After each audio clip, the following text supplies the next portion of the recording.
नमस्कार, रामकृष्ण हरी. माझ्या चॅनल तुमचे स्वागत आहे. माझे नाव लक्ष्मी. आज मी तुमच्यासमोर गणेश पुराण कथा सागर घेऊन येत आहे. आज मी अध्याय 2 वाचत आहे. अध्याय 30. अहिल्याची कथा. त्यांची उत्सुकता पाहून नारद मुनी सांगू लागले, ऐक तर, एकदा मी स्वर्गात इंद्राकडे गेलो. इंद्राने माझे स्वागत केले. मला ते म्हणाले, नारद मुनी, तुम्ही एकदा चमत्कार पाहिलेला असल्यास तो सांगा. त्यांना मी सांगितले की देवेंद्रा, आज मी मृत्यूलोकात गौतम ऋषींच्या आश्रमात गेलो होतो. आश्रमामध्ये पत्नीचे महर्षी बसले होते. महर्षीच्या पत्नीचे नाव अहिल्या. ती खूपच सुंदर आहे, इतकी की तिच्यापुढे उर्वशी, मेनका, इंद्राणी, सावित्री, लक्ष्मी यांच्यापेक्षाही ती अत्यंत सुंदर आहे. तिच्यासारखी रूपवती स्वर्गलोकात कोणीच नसेल. अगदी तिच्यापुढे तुझी अमरावती नगरीसुद्धा मला तुच्छ वाटते. नारद मुनींच्या तोंडून अहिल्याचे वर्णन ऐकून इंद्र अस्वस्थ झाला. ते केव्हा एकदा अहिल्याला बघेल असे त्याला झाले. तो लगेचच पृथ्वीवर आला. गौतम ऋषी स्नानासाठी गेले होते. इंद्राने गौतम ऋषीचे रूप घेतले आणि अहिल्याजवळ गेला. तो तिला शैवर चढण्याचा आग्रह करू लागला. तिला ते विचित्र वाटले. ती म्हणाली, आपली ही ध्यानधारणा करण्याची वेळ आहे आणि हे काय भलतेच बोलता. गौतमांचे रूप धारण करणारा इंद्र म्हणाला, अगं अहिले, मी आता नदीवर स्नानासाठी गेलो. तिथे नदीत एक सुंदर अप्सरा नग्नावस्थेत आंघोळ करताना पाहिली आणि माझी कामवासना जागृत झाली. मी आंघोळ न करता तसाच माघारी आलो. तू लवकर माझी इच्छा पूर्ण कर, नाही तर माझा प्राण निघून जाईल. त्यावर ती म्हणाली, महाराज, भलत्याच वेळी हे काय तुम्हाला सुचले? आता खरं ही तुमची तप, जप, हवन करण्याची वेळ असो. मी तुमची धर्मपत्नी आहे. पतीची आज्ञा मला पाळलीच पाहिजे.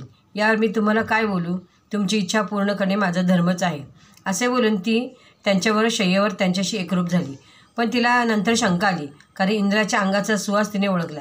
हे आपले पती नसून दुसरेच कोणीतरी आहे हे तिच्या लक्षात आले. तिने त्याला विचारले, तू कोण आहेस? लवकर सांग, नाहीतर मी शाप दिल्याने तुझे भस्म होईल. अहिल्याचा रागवून इंद्र घाबरला. तो आपल्या इंद्ररूपात प्रगट झाला. म्हणाला, देवाचा राजा इंद्र, तुझे सौंदर्य वर्णन ऐकून मी तुझ्या मोहात पडलो. तुझ्या रूपाला भाळून मी हे सारे केले. आता झाल्या गोष्टी विसरून तू माझ्यावर स्वर्गात चल. हे ऐकून अहिल्याला इंद्राचा राग आला, पण घडलेल्या कामाची लाजही वाटली. ती शरमेने म्हणाली, माझे पावित्र्य भ्रष्ट केले तू मूर्खा. केवढे संकट ओढून घेतलेस, माहीत आहे का तुला? याचा परिणाम फार वाईट होईल. अहिल्या अति दुःखाने गलितगात्र झाली. अध्याय 31. इंद्राला व अहिल्याला शाप. इंद्रावर अहिल्या बोलत असताना गौतम ऋषी स्नान करून आश्रमात आले. रोज अहिल्या पाय धुण्यासाठी दारात उभी राहायची, पण आज ती आली नाही म्हणून त्यांनी हाक मारली.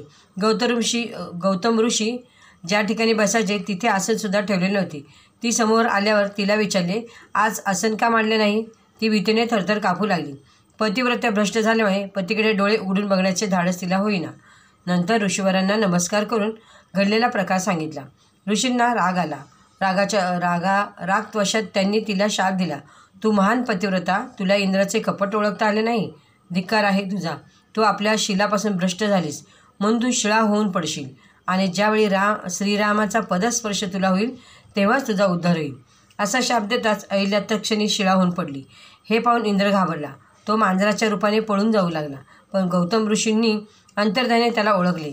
त्याला म्हणाले, तू देवांचा राजा आहेस म्हणून तुला भस्म करत नाही, परंतु या वाईट कामाबद्दल तुला शिक्षा झालीच पाहिजे. कपटी देवेंद्रा, तुझ्या शरीराला सहस्र छिद्रे पडतील. असे म्हणतात इंद्राच्या अंगावर सहस्र छिद्रे पडली. इंद्र अतिशय दुःखी झाला. त्याला देवासमोर जायला लाज वाटू लागली. मनोमन मदनाचा त्याने धिक्कार केला. झालेल्या कर्माची शिक्षा भोगल्याशिवाय सुटका नव्हती. इंद्राने इंद्रगोप कीटकांचा रूप घेतले आणि तो कमळाच्या देठात लपून बसला.